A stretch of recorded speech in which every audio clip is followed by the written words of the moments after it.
Hello, everybody, and welcome to our webinar today with AWS and Baffle, Vector Databases and Securing Sensitive Data. I'm Hormuz Romer, and I will be your moderator today. We're about to get started, but before we do, just a couple of quick housekeeping things. First, this webinar is being recorded, and you will receive a link to the recording later on in your email.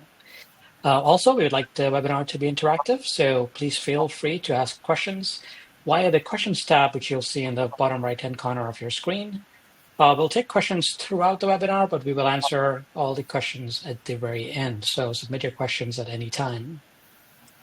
With that, let's get started. I would like to introduce our speakers today. Shayan, please introduce yourself. Thank you, Hormuz. Hi, everyone. My name is Shayan Sanyal. I'm a Principal Database Solutions Architect at AWS. And here I specialize in the Postgres engines and also help our customers with their database modernization journeys to our fully managed Postgres engines. More recently, I have also been contributing to developing some innovative generative AI features, a lot of which we'll cover today. And yeah, these have been for our RDS and Aura Postgres services. Excellent. We're very excited to have you here. Thank you. Minhak? Hi, my name is Min Hink. I currently head up the product team here at Baffle. Prior to Baffle, and actually pretty much for all my professional career, I've been involved in database security and database security features. And it's been, it's been a pleasure to see how that applies now to database usage in Gen AI. Fantastic. Well, let's get started. What we're going to have today is Shayan's going to first walk us through the AWS offerings and how Gen AI and PG Vector are working together, including some topics around performance. And then we're going to have Minhang talk to us about how we can encrypt the vector embeddings, and we'll also see a product demo. And finally, we will take all the questions at the very end. So without further ado, Shayan, over to you. Awesome. Thank you, Hormuz. So thank you again for joining us today. Let's get started. So here's a quick overview of how vector databases have evolved since 2017. For the uninitiated, vector databases are special databases designed to store and search vector embeddings. Think of them as databases that can understand similarity between concepts and not just exact matches. Now here we've broken down the vector DB landscape into 4 key categories. First is completely pure open source solutions such as Milvus, ChromaDB, Quadrant, etc. Second, we have the open source databases with vector capabilities such as Postgres and OpenSearch. Third, we have our commercial dedicated solutions such as Pinecone and VV8. And finally, on the far right, you'll see commercial databases with vector search, such as Elasticsearch. What's fascinating is the rapid evolution. If you look at the timeline at the bottom, if we started with Meta's Face Engine in 2017, and this is as far as we can go in terms of thinking about vector databases, vector embeddings, etc. Since 2017, we've seen some explosive growth, especially from 2021 onwards. Major players like Pinecone and VV8 entered the market, and they pretty much established themselves quite early on as the de facto vector database of choice. Now, fast forward to like 2023 onwards, established databases like Postgres and Elasticsearch started adding vector capabilities. And looking ahead to right now, 2024 and beyond, we are seeing new entrants like SingleStore and OpenAI's vector search solutions, Rockset, showing this space is still rapidly evolving as AI applications, generative AI applications become more mainstream. So the key takeaway here is vector search has moved from a specialized tool to a must-have feature in modern databases. This is basically reflecting the growing importance of AI in our applications. Now, exciting news in the database world. Postgres has officially dethroned MySQL as the leading database among professional developers with an impressive 52% adoption rate. the top three players here tell an interesting story. Postgres leads at 52%, followed by MySQL at 40%, and SQLite rounds out at the top three at about 32%. What's particularly noteworthy here is that 2 out of the 3 are open source solutions. Well, it was almost 3 until very recently, but then MySQL still somewhere in the middle ground.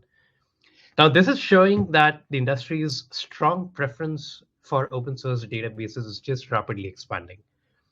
But here's what makes Postgres' rise particularly remarkable. It's not just about usage numbers.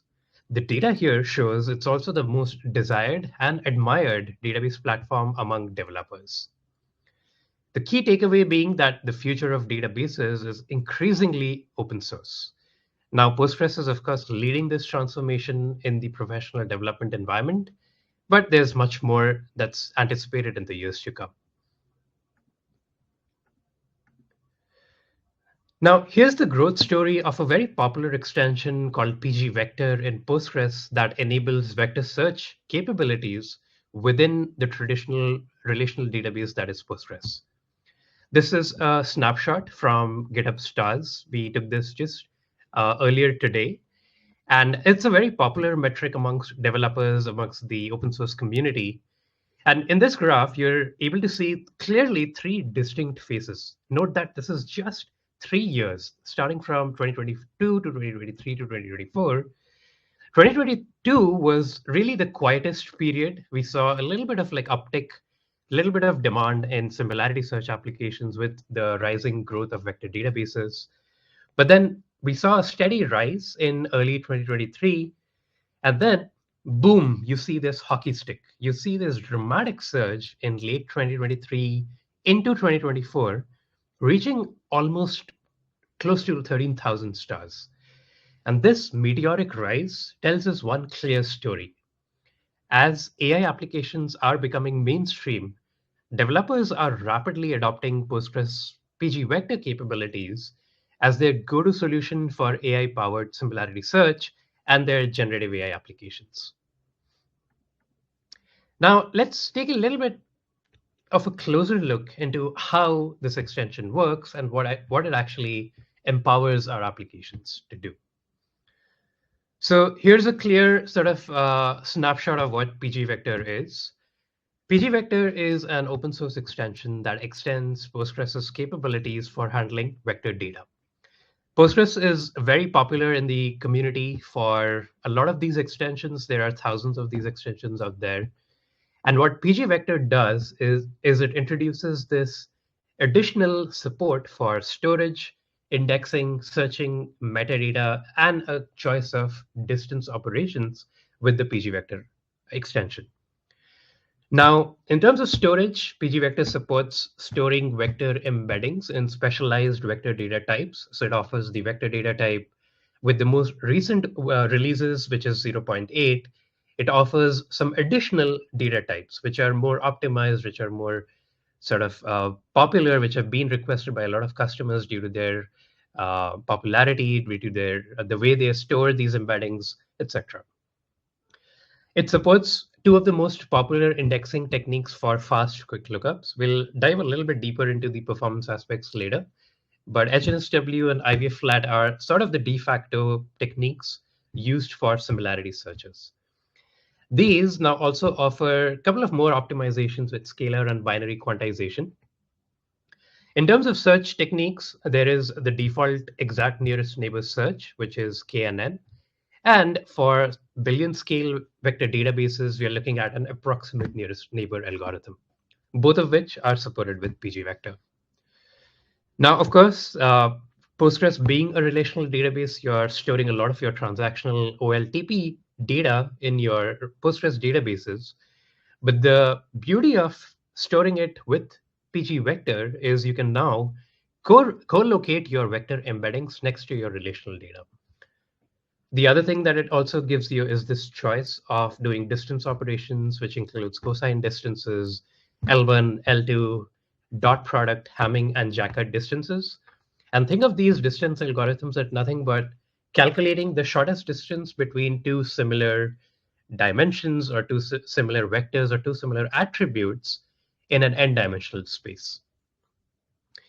The cherry on the top, or the icing on the cake, as I like to call it, is it integrates seamlessly with Postgres's asset compliance, point-in-time recovery, joins, and transaction management, meaning you can treat vectors just like any other data type in your generative AI application. Now, speaking of vectors, what is a popular use case that we have seen quite a lot? Retrieval augmented generation, or RAG, is sort of a very popular Gen AI technique that we are hearing off and on more and more from customers. And here's the problem that it solves. While foundation models are powerful, they will typically have a knowledge cutoff, right? So if you have a question such as, imagine you're a travel booking agent, or you're a travel booking chatbot, and your customer comes in and asks a question such as, I'm looking to book a hotel near Maui. How much would this cost? Out of the box, the foundation model could either respond with a very false answer, which is typically what we call as hallucination. So it'll try to make up an answer and just respond in a false way. Or if it didn't have the context, if it doesn't know what Maui is, if it doesn't understand this question, it will typically respond back saying that it has a knowledge cutoff, which is probably sometime in the past, and it doesn't know the answer. But with RAG, what we do is we augment the capabilities or the knowledge of this language foundational model with an external knowledge source, something such as a knowledge base or a vector store, which is where, in this case, we'll feed in information such as hotel availability from probably a traditional transactional database. We could feed in some hotel pricing information from a relational store. We could feed in some customer profile, or what we commonly call customer 360 data, and also some frequently asked questions from static sources of information, such as PDF files, flat files, etc. Once we augment the knowledge of our foundation model through these external stores, we get a pretty standard response. And this is something which is very tailored to the user asking the question, because we have access to a wealth of information about the customer asking the question. And this is what we want to do, right? We want to give the customer a very tailored response. Perhaps in this case, the customer has signed up for some discount programs or is eligible for some sort of pricing discounts. And that's where they are eligible for a very discounted rate of booking this hotel for $199 a night. All right, so having said that, that's a very practical use case. We are seeing RAG applications almost everywhere in the industry, from similarity search applications to chatbots to now what is actually also happening is the RAG architecture is getting extended to an agentic workflow, which is where these autonomous agents come in, and with their own clear thinking, with their own chain of thought thinking process, they actually execute a sequence of steps, again, based on the principles of retrieval augmented generation. So next topic is performance, and there is a lot to this. This is not a 400 level deep dive. This is just getting you there, getting started with pgvector and what other things that you need to think about performance. So it really boils down to three critical decisions. First, your indexing strategy. Choosing between HNSW or IVF flat isn't just about build parameters. It's about understanding your data distribution. It's about understanding your access patterns and how these relate to your use cases. The right index can mean the difference between milliseconds and minutes in your GenAI applications. Second is your search approach. And this is a classic trade-off. Exact KNN searches for accuracy versus approximate ANN for speed. And your choice should align with your application's tolerance for these approximation metrics. Finally, hardware selection is crucial. pgvector inherently can leverage something called as CPU SIMD instructions. These are CPU-based massive parallel instructions that can actually do a lot of compute, a lot of I/O on these massively large data sets, which we store via vector embeddings or dimensions. So choosing the right instance type with the right memory settings, with the right configuration, can dramatically impact your GenAI application's performance. Now, if we want to compare these left and right, left is IVA flat, right is HNSW. IVA flat is your go-to for fast indexing. Think about POCs, think about getting started with just a basic GenAI application. IVA flat is k-means based, which means that it organizes vectors into lists. And there are these lists are bounded with insert times. So the larger your list, the larger your time to insert vectors into this list will be. You configure these IVA flat indexes with a couple of parameters called lists and probes. And we won't go too deep into what these are, but just note that this is customizable, this is tweakable, and this can be tweaked for speed and performance. But the key caveat is IVA flat always needs pre-populated data in the tables to make it work. HNSW, on the other hand, is graph-based. It creates this hierarchical network of vector neighborhoods through iterative insertions, and you tune it, you tweak it via a couple of more parameters such as M and EF construction. And there is one more to control the search, which is hnsw.ef search. And these are just, think of these as sort of knobs or bells to tweak your search performance, to tweak your recall rates, and to basically tweak your accuracy for these search applications. The choice is pretty clear. Pick IVA flat when build speed is crucial, when you need fast indexing capabilities, when you just need to get going, without actually any importance on the precision and the recall. HNSW, on the other hand, is suitable for use cases where you need superior recall, superior performance, more precision, more accuracy, and this is more suited for production use cases. But do watch out for those increasing insertion times as your data grows. Now, if you want to compare a little bit of a couple of graphs on the speed and the sort of index build times and the query throughput, on the left, we see index build times for a pretty common benchmark. We're using 10 million 128 dimensional vectors here. IVA flat consistently outperforms HNSW in index build speed. Right. As worker count increases, HNSW build time drops from 450 to about 50 minutes, while IVA flat maintains faster builds across all scenarios. But flip to query throughput on the right, and HNSW shines. This is where we did this test with a very popular open source benchmark for vector embeddings. It's the big ANN framework. And you can, of course, tailor it to your use cases. But in this test, we used 10 million vector embeddings, 120 dimensional, with a 99% recall rate. And you'll notice that HNSW scales really well, from 500 queries per second with one client to nearly 7,000 with 64 clients. The key takeaway here is you can choose IVA flat for fast indexing at scale, while HNSW will always outperform IVA flat whenever there is a query performance that matters more to your applications than the index build time. And it's always a classic write once, read many optimization decision in this case. So in a nutshell, if you want to compare IVA flat and HNSW, IVA flat is your efficiency champion.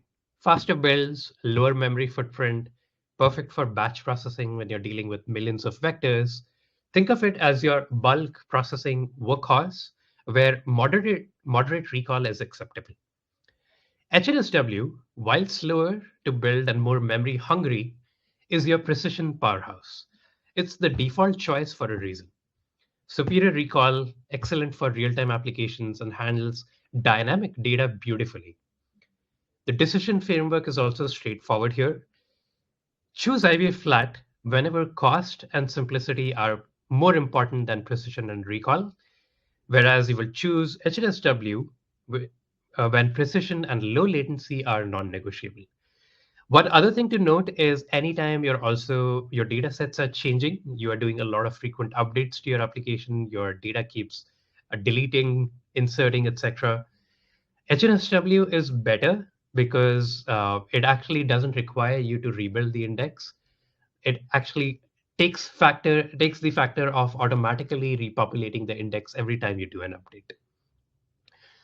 So with that, we covered what pgvector is at a foundational level. We covered why it's important, what are some of the use cases, and we also looked at performance. Now, there's another critical aspect of managing vector databases: security. When dealing with embeddings that represent sensitive data, think about financial data, think about healthcare data, we need to ensure our vector store is as secure as our traditional data storage. So with that, I'd now like to hand it over to Min Hank to cover these security aspects. Thank you, Shayan. Really appreciate that great introduction into pgvector capabilities and the fact that it's available on AWS on Postgres. So here, as Shayan said, we'll cover the security aspect of it. And from Baffle's perspective, we've been securing data and databases pretty much our entire existence. And to us, we already have a very powerful solution for Postgres for all the other data types. What we've done recently is extend this capability into Postgres for pgvector and vector embeddings.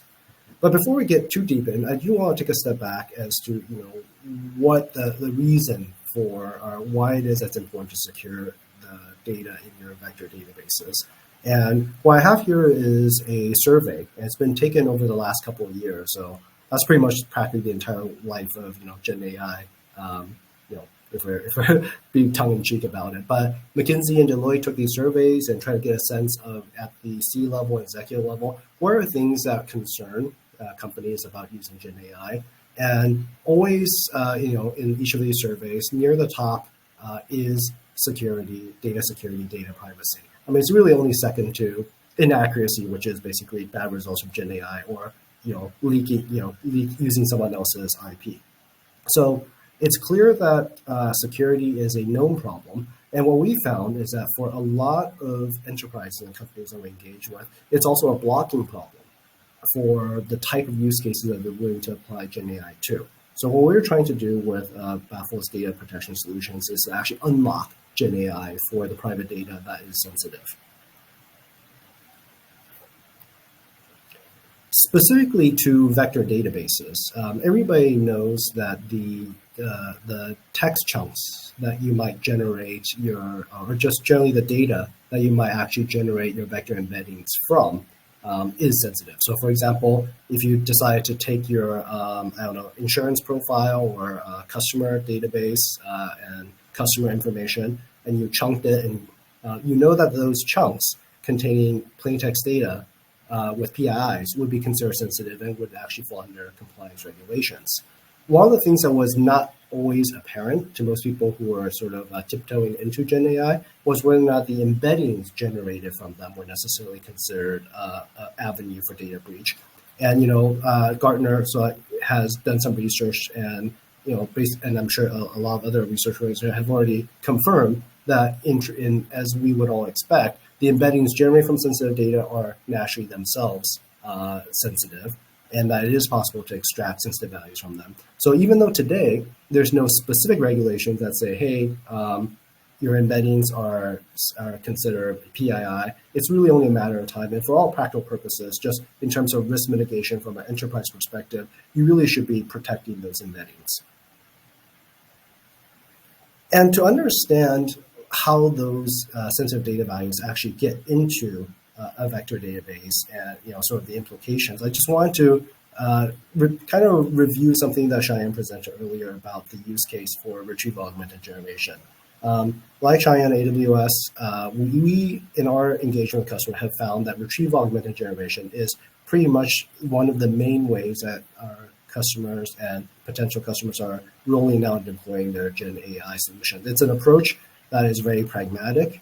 It actually allows them to use off-the-shelf foundational models without actually requiring to spend a lot of resources training their own. It allows them to actually take advantage of the sensitive information that they may have kept in-house without actually giving it up and still be able to generate Gen AI applications from it. So how all this data actually gets into vector is actually pretty straightforward. So the way the retrieval augmented generation works, and Shine started explaining this, is that you're trying to provide a set of context data in your prompts so that when you actually send a final prompt to the inference server, so for all practical purposes, you could kind of think of this like the text that you would send to ChatGPT, for example, that instead of just giving them the question, you also provide a bunch of background data, right? If you think about our daily conversations, if someone asks you a question out of the blue, you sometimes get a little bit confused. But if you prefix the question with maybe some background and some explanation of why you're asking the question, your answer is going to get a lot better from another person. It's the same way with your inference server and ChatGPT and like. So that's really what retrieval augmented generation is doing.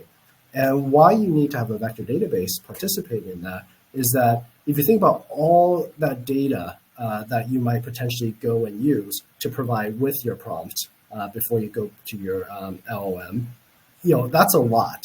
And not all of it is relevant. So really you need a way to find the most relevant pieces of that data. And hence you'll hear a lot of discussions about similarity search or semantic search. That's really what a vector database is giving you, right? You've got a bunch of data. It might be your entire customer database, or it might be your entire set of email interactions with customers. You don't really want to send all of that. In fact, you can't send all of that to the LLM. And you actually want to just grab the most relevant one that's related to the question that you want to ask and send that over. So as you can see, I kind of outlined the key value propositions of using retrieval augmented generation in this context, right? You can provide that additional information. That way, you'll actually have the right info for the LLM to use. And as a result, you'll improve the quality responses. Something that sometimes gets overlooked is that if you've ever worked with LLM, you know that each model has its own context window. And these context windows will be in the size of, kilobytes or hundreds of kilobytes. Right now it's tens of kilobytes. There are some that are hundreds of kilobytes, but your source data where you might want to pull context from is probably going to be on the order of gigabytes. And some people I'm sure have terabytes of data that they probably want to search for. So it's clear that you're not going to be able to send the entire database to the LLM and ask it to search for it. So this is also why you need to only provide the most narrow set or the most relevant set. And lastly, let's assume that someone did develop a model that actually can take terabytes of context. It turns out that this cost, the resource cost of actually inferencing grows pretty steeply with the amount of the size of the context window. So practically speaking, you would not be able to send the entire database as context anyway. So with that said, then what do you need to do to protect that data that you would store in the vector database? The kind of knee-jerk reaction as well, I'm just going to lock it down by encrypting all of it. From a compliance perspective, that actually doesn't really solve the key problems, right? If you were to encrypt that entire database or use something we call data at rest encryption, essentially anybody who has access to the database has access to all of the data. That seems counterintuitive, but the simple example would be your administrator. So that vector database administrator has a very good operational reason to have admin privileges to that database, but really has no business reason to access any of the sensitive data that might be in there. This would be true of the text chunks, sort of the chunks of text or chunks of data that you might have in there, or the embeddings themselves. And compliance basically say that you always have to have least privilege access. So right off the bat, you've essentially violated that compliance requirement.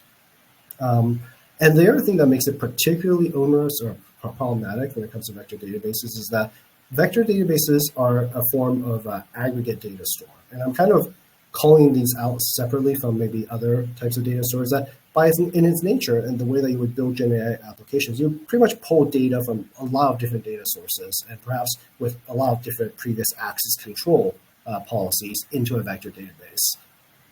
And as a result, when you put it all in there, you're giving someone new a lot of access to the data. And that's what this slide is attempting to show, sort of from a graphical level, right? Imagine you had a relational database, maybe with customer support data, and then maybe you had some other data sets in an unstructured data, like a bucket, S3 bucket, where you have a different set of access control policies. Initially, this is all well-defined. If an auditor ever came along and you need to tell them who had access to what, it was pretty straightforward on the left side of this picture.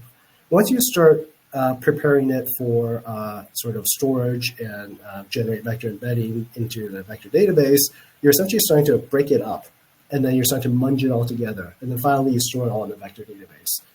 It's going to be pretty hard to make the argument that, well, that vector database user, vector database admin, really should have access to the HR database as well as the finance bucket, as well as the accounting data store. But that's what happened, right? You took all these data with different access control policies from the original data store, and eventually will push into some aggregate data store like a vector database. And now you've got way too much access to a small set of folks. So what do you do to solve this particular problem? Here at Baffle, we advocate using granular or field level encryption to really eliminate this risk. If you have a way to essentially protect or encrypt that data at the specific level, at a very granular level, so that only the people who need to have access to that particular piece of data can decrypt and access it, then you solve the problem pretty much for your entire pipeline. So conceptually here, since we're talking about databases, you can kind of think of it like columns, right? Suppose that you had social security numbers, you would encrypt that separately and make sure that only the HR folks who might need to see it can decrypt it, but the finance folks and everybody else would not. Or in this case, you might encrypt the chunks column that you have in your vector databases, as well as your embeddings, and make sure that the admins for the vector database can never access it. But the key here is that just because you encrypt it doesn't mean you lose you can lose the ability to actually use it. That's been a problem with application level encryption, or just encryption at a granular level for a long time, which is people who actually implement this field level encryption essentially would then have to create, write brand new code to actually decrypt it and process it separately in application logic. You lose that ability. And remember, one of the core values of a vector database is that ability to help you perform similarity search in the database efficiently with all its indexes and all its capability. Traditional field level encryption will lose that. But with Baffle, you'll actually be able to retain that capability, and that's what you need. Lastly, and this is very specific compliance, one of the things that you're going to need for to show any compliance auditor is that you have policies in place that protects this access control, implements these access control measures, that in fact the vector database admin cannot see the data, and that's something that Baffle can provide and field level encryption can provide. So right now, it all sounds a little bit like magic. I'm going to try to describe how we do it in both at a high level and a little bit in depth. Right. The way that we actually do this is we have a reverse proxy for the Postgres database. As I mentioned earlier in the presentation, we already do encryption for all the other data types for Postgres exactly in the same way. Our database encryption proxy for Postgres will actually transparently encrypt at a very granular level the specific data values that you define as requiring protection in your data protection policy. And this ensures that plain text value, or that original value of the data, if the sensitive data, never actually ever lands on the Postgres database, in RDS, and Aura, and whatnot, in the clear, so that no one actually on that side will ever see it. No admin, no infrastructure admin, etc. We also provide a plugin. So, our extension is probably the best way to describe it. As you may have heard earlier, PG Vector is extension. Baffle has a separate extension as well that actually allows for the proper operation on the encrypted data in the Postgres database. So what this means is that suppose that you wanted to perform any sort of search, right? So with regular data, you might perform some form of filtered search. With vector embeddings, you might do a similarity search. All those operations and functions will continue to work. In fact, what we've announced is that we'll support all the functions that PG Vector supports, even with the encrypted version of the data values. And what that looks like under the cover is essentially our Baffle Shield proxy or reverse proxy will be able to recognize that when you actually execute a search query or any function call, that you're actually attempting to perform that operation on encrypted data. And the cool thing about our proxy is that it's able to transform the SQL. Right? It's going to parse the SQL, it's going to transform it, it's going to actually call the appropriate extension function, Baffle extension functions, to actually be able to process the data itself. And the thing about the way that it does it is that even though it's able to process it and make that value sort of available for the processing of the database administrator will never see. In fact, no database user will ever be able to see the actual data. And I'll actually show this in the demonstration. And of course, the net result of this is that all that the result set that you would get back is still the correct result set as if the data was never encrypted. So we've already discussed, sort of what it is what the benefits are, why you need to secure the vector database and some of the benefits of actually encrypting the vector database, and just want to outline it again here.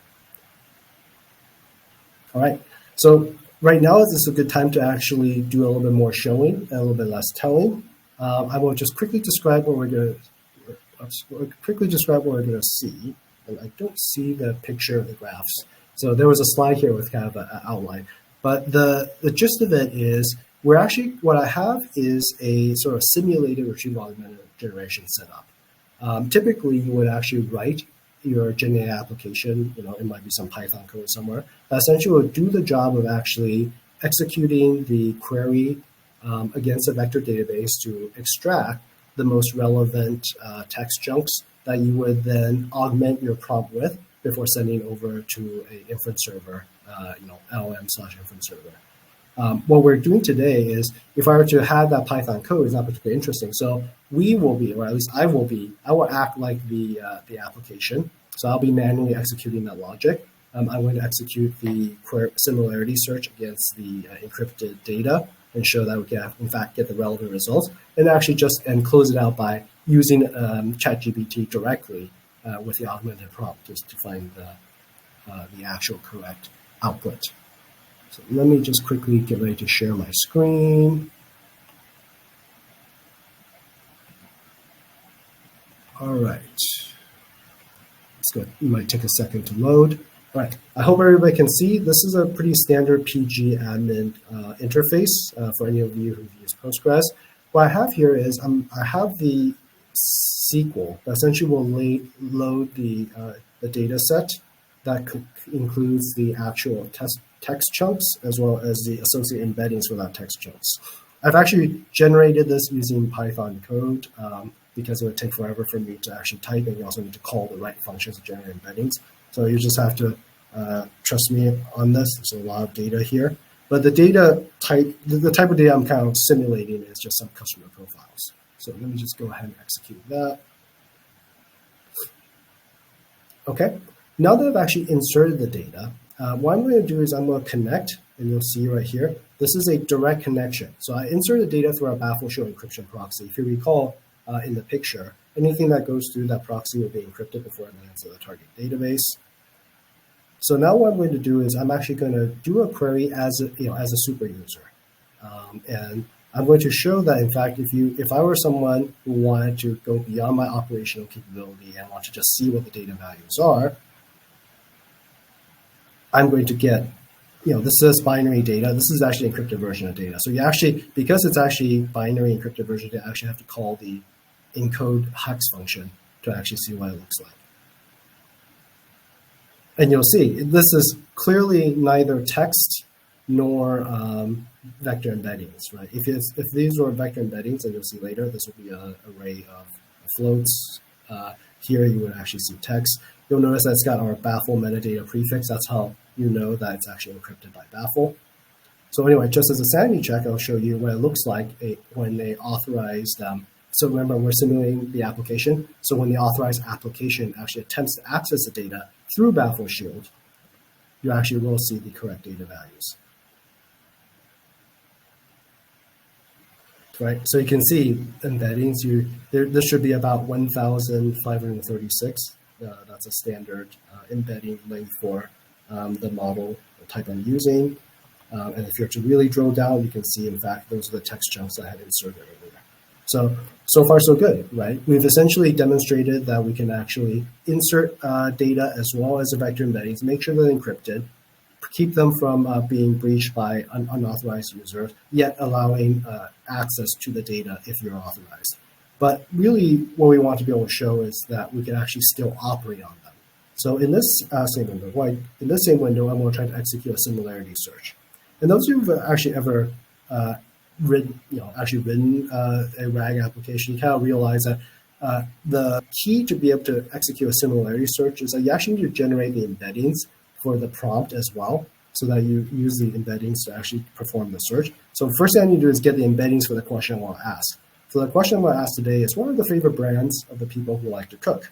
And again, I wrote a Python code just to do this. Okay, so I know this is a lot of, a large vector of values, but it's actually not that bad.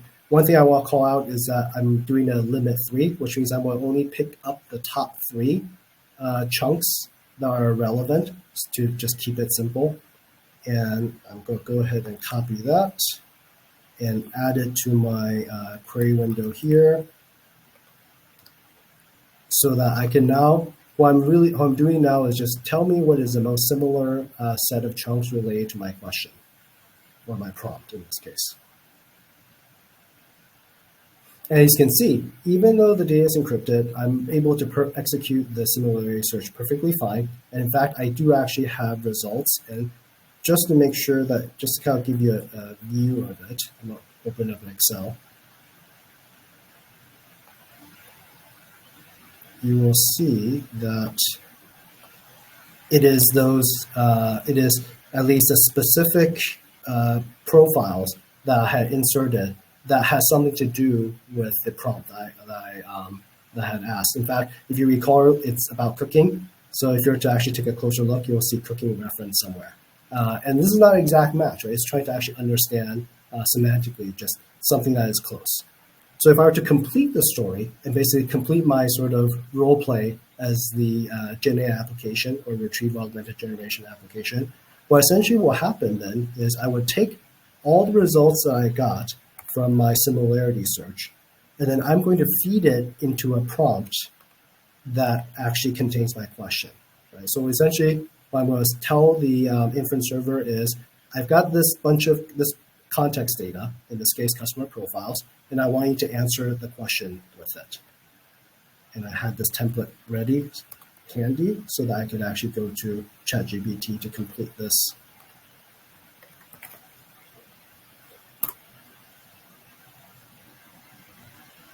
Voila. So this is actually how kind of a retrieval augmented generation application works under the covers. And hopefully you're able to see that with encrypted vector databases with Baffle, you can still perform all the operation that you need to enable the capability of your retrieval augmented generation application, but without any of the risks as it pertains to the data, the sensitive data value that's stored with it. So let me just quickly stop share and cover the key takeaways here. All right, so as already mentioned in the presentation, vector databases are in fact a new data security risk. There's no if, buts, and ands about it. It really is just another thing that you have to watch for, both in terms of worrying about potential for data breach, but also for compliance, right? And the best way to ensure that you actually have full control of that data really is just to encrypt it. You can certainly develop complicated process around it, but the issue there, of course, is that, again, it's an aggregate of a bunch of data, right? Really, you don't want to have any reason for people to access it. You really want to control exactly who can see what, and limit it to an as-needed basis. And what I've shown in my demonstration, and hopefully in the presentation, is that Baffle actually provides a relatively easy and transparent way to actually protect the data, ensuring that it's compliant, and also allow you to continue to use it for your GenAI applications. All right. With that, I'm going to turn it back over to Thomas. All right, cool. Thank you. Let me try on. I'm doing a bit of an echo. All right. So let's do this now. I think it's time to take a few questions from our audience. And so we'll get into that.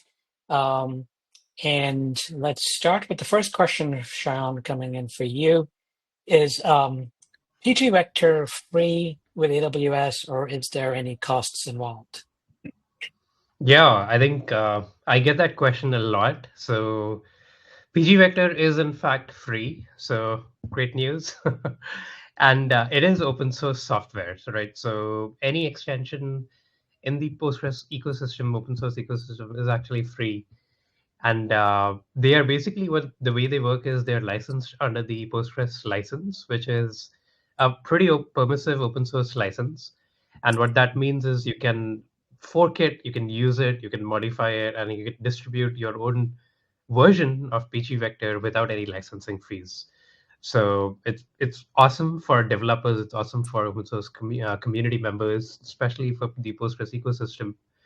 And it's pretty much free. But if you're using a managed service provider such as AWS and you're installing it in RDS Postgres or Aurora Postgres, you essentially pay for the infrastructure costs. So you will have a compute, you'll have a storage cost associated with running your vector search operations or your GenAI applications. That's the only cost you're paying, which is very true for any typical relational database. And the extension itself is completely 100% free. Yeah. Okay, wonderful. Thanks. Minhank, let's see, question around embedding models. You want to take this one? What kind of embedding model do you use for embedding pgvector, and any open source embedding model for lowest latencies? Yeah, I'll take the first one. Maybe Shine, you can take the second one since you have a lot of coverage on performance.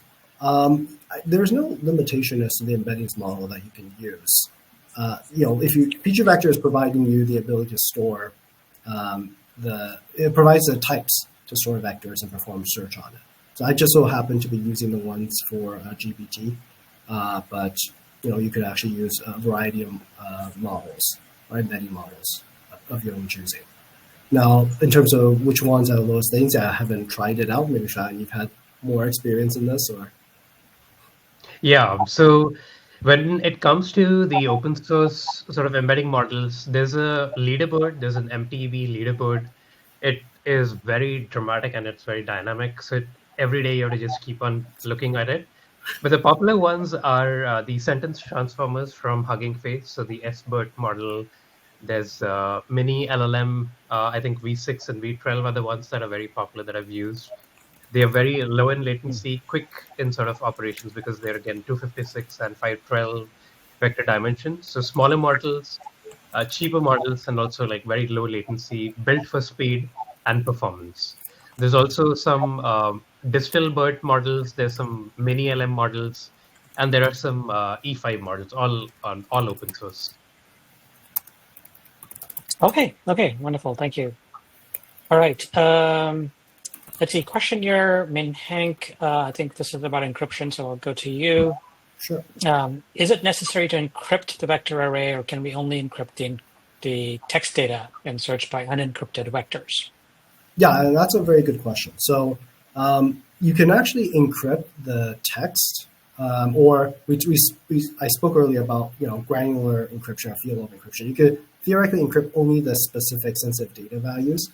What's going to happen is if you encrypt those values, you would need to ensure compliance. You would need to generate the vector embeddings on the encrypted version of that data.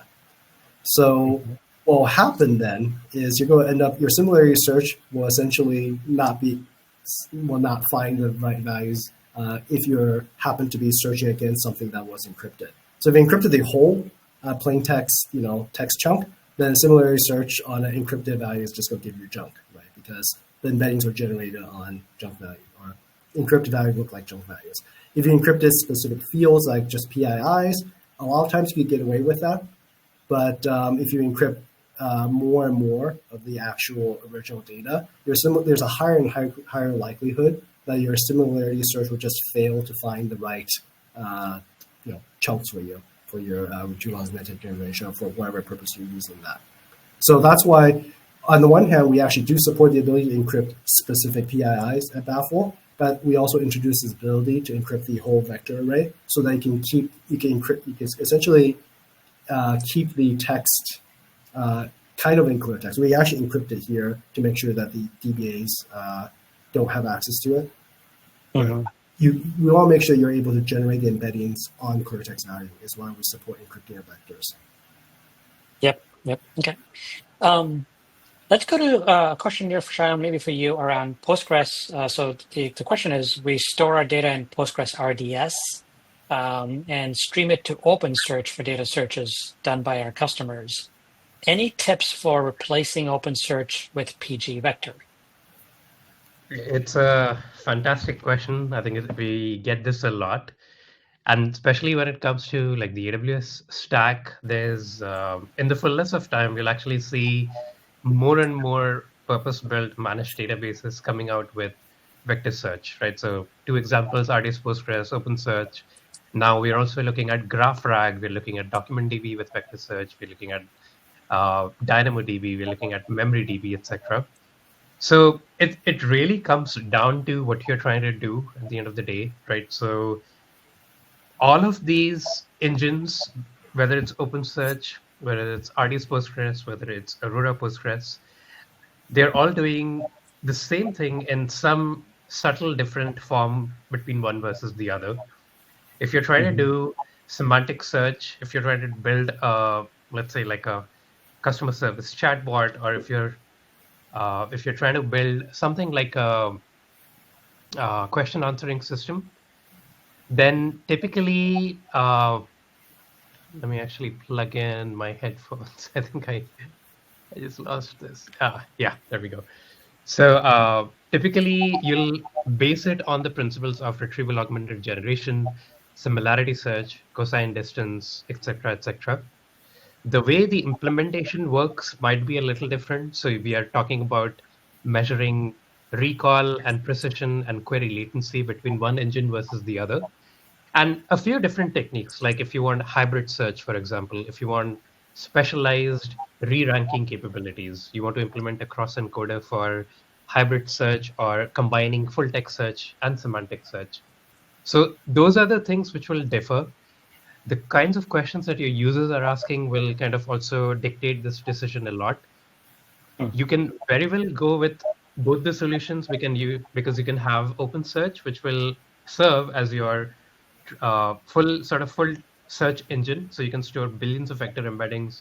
You can combine full text search with semantic search with OpenSearch, while you also use RDS Postgres for your knowledge bases, your chatbots, your knowledge queries, your question answering systems, etc. But there's always this tension between shuffling data back and forth between these systems. There's additional cost involved. There's additional transformation pipelines. You have to set up some more ETL pipelines between these. So I would recommend use something that your developers, your DBAs are more familiar with. Use something that gives you sort of that 90-10 benchmark, or the balance between what most of your customers are happy with versus what like maybe a minority of your customers are looking for. So imagine like a majority of use cases are semantic search, RAG. They're using question answering systems. They're using cosine distances. You're using HSW indexes. Everything can be done in Postgres today, right? It's not just a fully structured database. It also supports semi-structured or unstructured documents such as JSON and JSONB.